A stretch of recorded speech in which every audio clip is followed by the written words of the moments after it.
एक बेहद interesting report और डिटेल आपके सामने रखते हैं कमाई के मामले में, और कंपनियों की कमाई की ग्रोथ कितनी हो रही है, जिसे आप अंग्रेजी में अर्निंग्स ग्रोथ कहते हैं, यानी कि जो पिछले साल कंपनी ने कमाया और इस साल जो कमा रहे हैं उसमें कितनी बढ़त हुई है।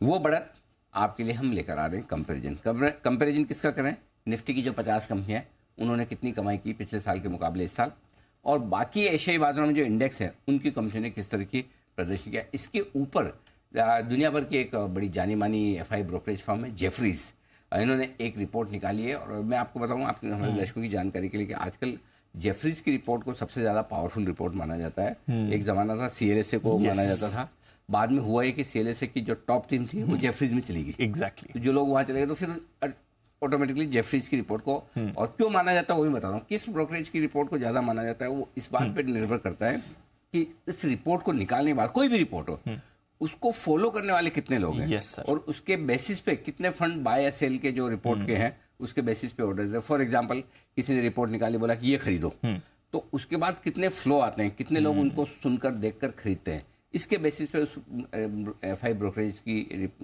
जो इज्जत बनती है। तो आजकल जेफरीज का नाम सबसे ज्यादा है, तो जेफरीज ने इस पर रिपोर्ट निकाली है। आइए इस रिपोर्ट की डिटेल दे रहे हैं आपको आशीष बताइए। सर ग्रोथ के मामले में FY24 में निफ्टी जो है आउट परफॉर्म करेगा पूरे एशियन पैक को। सबसे ज्यादा ग्रोथ यहाँ पर आपको देखने को मिलेगी।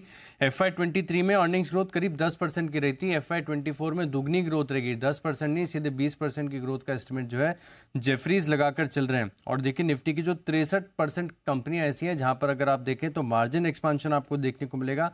काफी सारे सेक्टर ऐसे हैं जो बहुत बढ़िया प्रदर्शन करेंगे। मिसाल के तौर पर अगर आप देखें तो ऑटो है, सीमेंट, मेटल, FMCG, यहाँ पर अगर आप देखें तो पिछले साल के मुकाबले मार्जिन में काफी अच्छी ग्रोथ देखने को मिलेगी।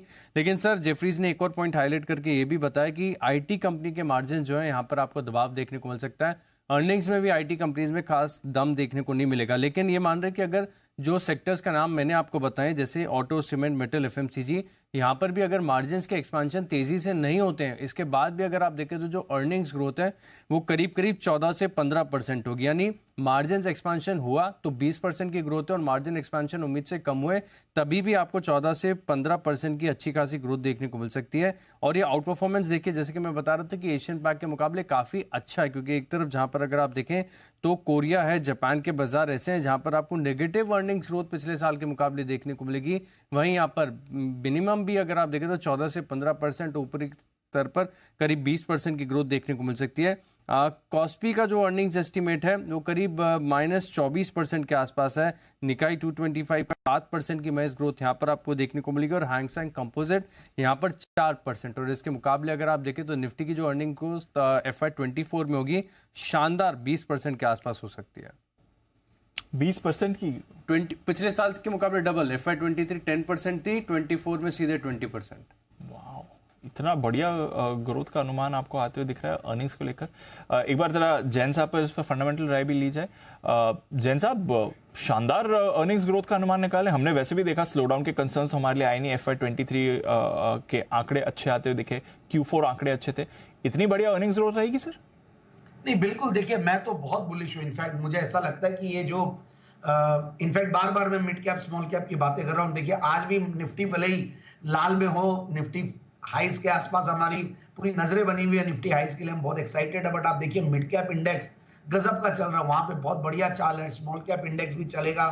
सो ओवरऑल, और ये जो रिजल्ट्स आ रहे हैं ये और भी अच्छे आएंगे आने वाले दिनों में। जिस तरीके के हमने भी एडवांस टैक्स के नंबर्स देखे, हमने जीएसटी के नंबर्स देख रहे हैं। So things are getting better. और जो फॉर्मलाइजेशन हो रही है इकोनॉमी में, जो सरकार का जो एक्सपेंडिचर जो हो रहा है इंफ्रा के ऊपर, वो जबरदस्त पुश, तो ऐसे मेरा one of the top favourites है। और वहां पे जबरदस्त जब पुश होता है तो चारों तरफ ओवरऑल एक माहौल बनता है। ऑटो सेक्टर जब अच्छा चलता है तो ओवरऑल इकोनॉमी में बहुत जबरदस्त रहता है। देखते हैं मॉनसून कैसा रहता है। मॉनसून पे बहुत ज्यादा डिपेंडेंट है, थोड़ा सा एरेटिक जरूर हो रखा है, बट जाते जाते हो सकता है कि बढ़िया हो जाए। So overall I am quite bullish. मैं डायरेक्ट टैक्स, इनडायरेक्ट नंबर्स और जो PMIs आ रहे हैं, सर्विसेज PMI, मैन्युफैक्चरिंग PMIs, ये सब इंडिकेटर्स बहुत जबरदस्त। और GDP की ग्रोथ। और अब एक और चीजों पे नजरी बनी हुई है, वो है रेटिंग्स। अब देखते हैं कैसे रेटिंग्स में इंप्रूवमेंट आता है। तो ओवरऑल आई फील कि ये मार्जिन्स भी बढ़ेंगे, क्योंकि क्रूड ऑयल जो नीचे आया उसका भी एक बहुत बड़ा इंपैक्ट है। और ओवरऑल रॉ मटेरियल्स की कॉस्ट भी नीचे आ रही है। क्रूड बेस मेटल्स भी थोड़े थोड़े हल्के ही चल रहे हैं। सो इंडियन कंपनीज के लिए बहुत बढ़िया है। सोने पे सुहागा है कि माहौल भी अच्छा है और आगे आने वाले दिनों में और भी रिजल्ट्स अच्छे हैं।